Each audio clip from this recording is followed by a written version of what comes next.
smartphone សេរីថ្មីមួយនេះគឺមានរូបរាងស្អាតមិនធម្មតាមានគែមអេក្រង់ខ្លីស្អាត AMOLED ដិតស្រស់ត្រជាក់ភ្នែកធន់រឹងមាំហើយស្ដើងមែនទែនសម្រាប់ថាមពលថ្មធំនៅខាងក្នុងនេះ 6500 mAh បាទ 6500 mAh នៅខាងក្នុងនេះថែមទាំងបញ្ចូលថ្មវិញបានលឿនទៀតនៅក្នុងកម្លាំង90 W ដុំសាកថែមឲ្យក្នុងប្រអប់ហើយស្រាប់សួស្តីអ្នកទាំងអស់គ្នាខ្ញុំគឹមលេងស្វាគមន៍ជាថ្មីម្ដងទៀតមកកាន់ Camo Report ហើយទាំងអស់នេះគឺជាអ្វីដែលអ្នកត្រូវដឹងអំពី Vivo V50 Lite មកដល់ថ្មីក្តៅៗសម្រាប់ដាក់បង្ហាញជូនអ្នកទាំងអស់គ្នានៅក្នុងវីដេអូមួយនេះ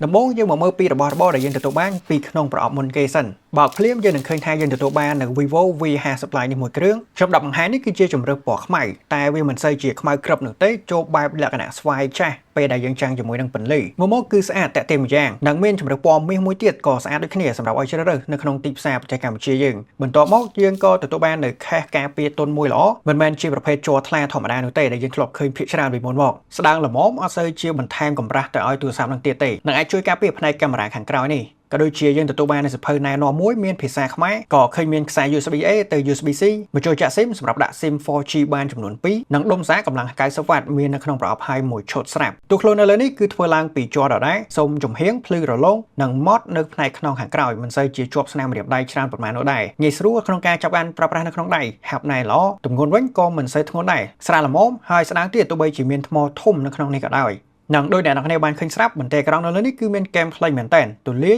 មិនមានការរំខានពេលដែលយើងប្រើប្រាស់មើលវីដេអូនៅលើនេះមានទំហំ 6.77 អ៊ីង AMOLED ភ្លឺច្បាស់ Full HD+ 120Hz ជំនួយដល់ការអូសមើលអត្ថបទនៅលើនេះអូសចុះឡើងឲ្យឃើញរលូនប្រើប្រាស់នៅខាងក្រៅនៅភ្លឺមើលឃើញបានធម្មតានេះគឺជាអេក្រង់ល្អមានគុណភាពខ្ពស់នៅក្នុងតារាងតម្លៃប៉ុណ្នេះបូករួមជាមួយនឹងបាសបំពងសំឡេង speaker ពីរគ្រាប់នៅខាងលើក្រោមនេះគឺបញ្ចេញបានពីរោះឮបានខ្លាំងហើយមិនសូវជាបែកក្រែនោះទេយើងអាចបើកលើស 100% បានទៀតមិនត្រឹមតែ 200% ប៉ុណ្ណោះទេឡើងដល់ទៅ 400% ឯណោះប្រសិនបើយើងចង់បានសំឡេងចេះបានរឹតតែខ្លាំងហើយគុណភាពសំឡេងវិញក៏កាត់បន្ថយទៅតាមនឹងដូចគ្នាបើសិនជាយើងបើកអស់ខ្លាំងពេកបែបហ្នឹងអេក្រង់នេះផងដែរក៏មាន Always on Display Scan កិរិយាដៃនៅលើអេក្រង់ដោះសារបានលឿនឬក៏ Scan ផ្ទៃមុខហ្នឹងក៏លឿនដែរបែប 2D នេះចេញពីកាមេរ៉ាខាងមុខទំហំ32 megapixel នៅលើហ្នឹងមាន effect portrait លេង style ច្រើនចាក់ពណ៌បានប្លែកៗទៅតាមចំណង់ចំណូលចិត្តរបស់យើងមានមុខងារជំនួយសម្រស់បើកមកឲ្យស្រាប់ហើយបើសិនជាអ្នកចូលចិត្តបែបធម្មជាតិច្រើនជាងដូចខ្ញុំអញ្ចឹងយើងក៏អាចបិទវិញបានដែរដូចគ្នាសម្រាប់កាមេរ៉ាខាងក្រៅនេះក៏មាន effect ច្រើនពេលដែលយើងថត portrait ហ្នឹងជាមួយនឹង lens gold មានទំហំ50 megapixel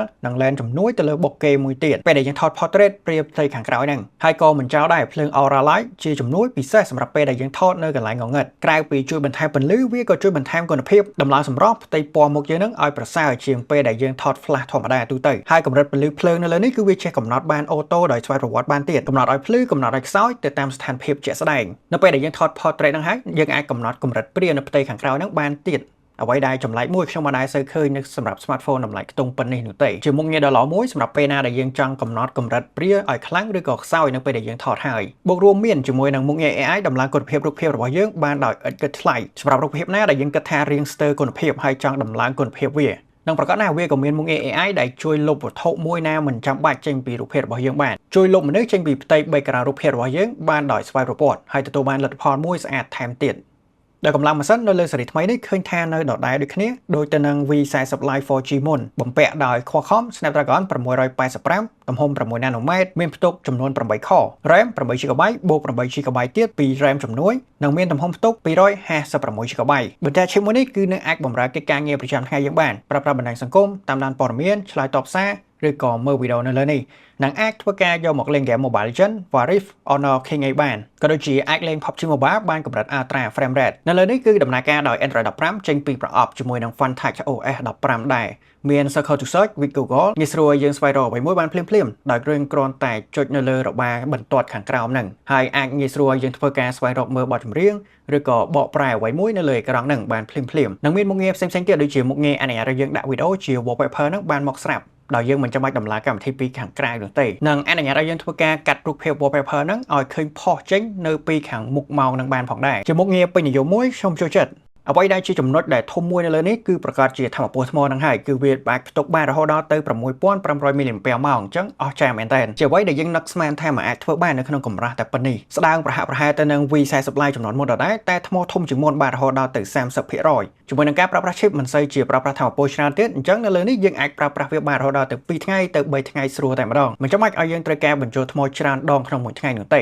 បាទសម្រាប់ការបញ្ចូលថ្មវិញក៏លឿនដែរកម្លាំង90 W ក្នុងនេះគឺបញ្ចូលបាន 50% នៅក្នុងរយៈពេល តែខ្ទង់កន្លះម៉ោងនិងរងចាំចិត្តតែ1ម៉ោងអាចបញ្ចូលបានថ្មមួយពេញវិញបាត់ជាមួយនឹងធម្មពលថ្មធំបែបនេះក៏មានអត្ថប្រយោជន៍មួយទៀតគឺសុខភាពថ្មហ្នឹងក៏កាន់បានយូរជាងថ្មទូទៅធម្មតាដែលមានទំហំតូចដែរដោយក្រុមហ៊ុនបានលើកឡើងមកថាទោះបីជាយើងប្រើប្រាស់បាន5ឆ្នាំហើយក៏ដោយសុខភាពថ្មក៏នៅលើស 80% ដែរស្របនឹងពេលដែលថ្មទូទៅធម្មតាគឺបានតែ2ឆ្នាំនឹងធ្លាក់ចុះក្រោម 80% ហើយនឹងអាចឲ្យយើងធ្វើការផ្ទេរថ្មទៅឲ្យឧបករណ៍ផ្សេងៗទៀតបានតាមរយៈរុន USB-C ហ្នឹងតែឲ្យគេបានកម្លាំង6វ៉ាត់